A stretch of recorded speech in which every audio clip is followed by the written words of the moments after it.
earlier when I was talking about our food supply. Here's a mix of Cornish cross and Buckeyes and partridge chanticleers. To the right there, that's a female Buckeye, I know for sure. That guy is a male. Those ones are partridge chanticleers.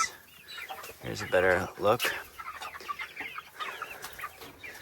My new hoop coop.